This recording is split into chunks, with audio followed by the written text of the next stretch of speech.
Hello बच्चों, let's read this question. The question says mark the incorrect statement with respect to seed.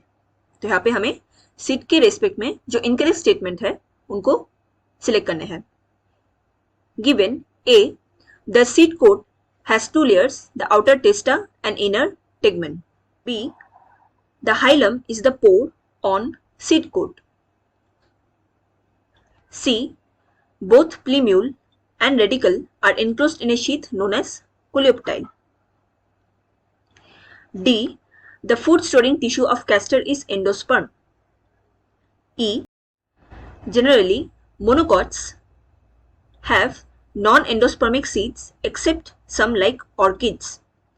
F, a dicot embryo consists of an embryonal axis and two cotyledons.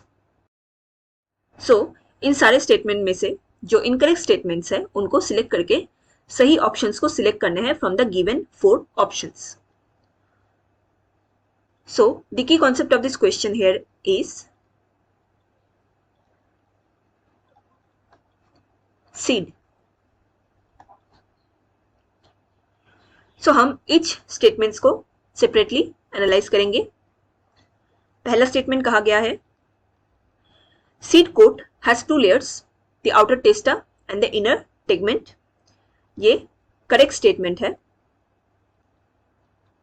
Seed coat में हमें 2 layers देखने को मिलते हैं. Seed coat seed के बाहर as a protective layer होता है एंड ये 2 लेयर्स में प्रेजेंट होता है, एक outer testa and inner tegment. So statement A ये करेक्ट स्टेटमेंट है. स्टेटमेंट बी, इसमें कहा गया है the hilum is a small pore on seed coat. So जो हाइलम होते हैं ये एक स्मॉल पोर होते हैं, not on seed coat but on seed itself. So ये स्टेटमेंट इनकरेक्ट स्टेटमेंट हो जाएगा.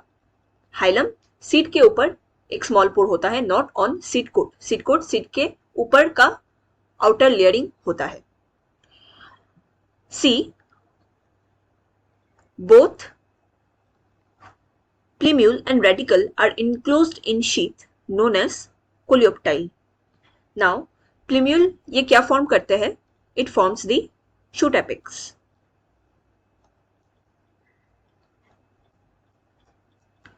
And इसका एक शीथ कवरिंग प्रेजेंट होता है.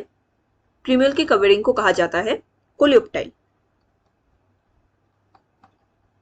However, जो रेडिकल होते हैं it forms the roots and radicle का जो शीथ लेयरिंग प्रेजेंट होता है इसे कहा जाता है कोलियोराइजा.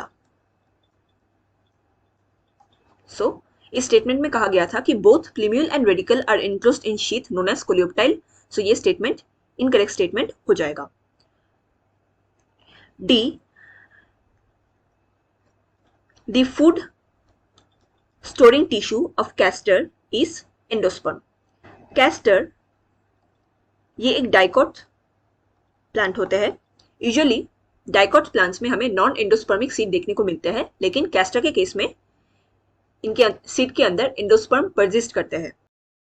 सो इनमें जो फूड स्टोरिंग टिश्यू होते हैं ये एज ए एंडोस्पर्म प्रेजेंट होते हैं. सो ये स्टेटमेंट करेक्ट स्टेटमेंट है. E, generally monocots have non-endospermic seeds except some like orchids. ये incorrect statement होगा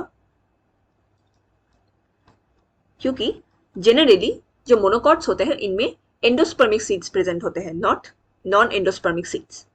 So ये incorrect statement है. And F, a dicot embryo consists of an embryonal axis and two cotyledons. ये एकदम correct statement है. Dicot में हमें embryonal axis and 2 cotyledons देखने को मिलते हैं, इसलिए इसको डाइकोट कहा जाता है. नाउ क्वेश्चन में पूछा गया था हमें इनकरेक्ट स्टेटमेंट सिलेक्ट करने हैं with respect to seed. So यहाँ पे जो इनकरेक्ट स्टेटमेंट्स है these are B, C and E. So the correct option for this question is option B, B, C and E. Hope you understood it well. Best of luck.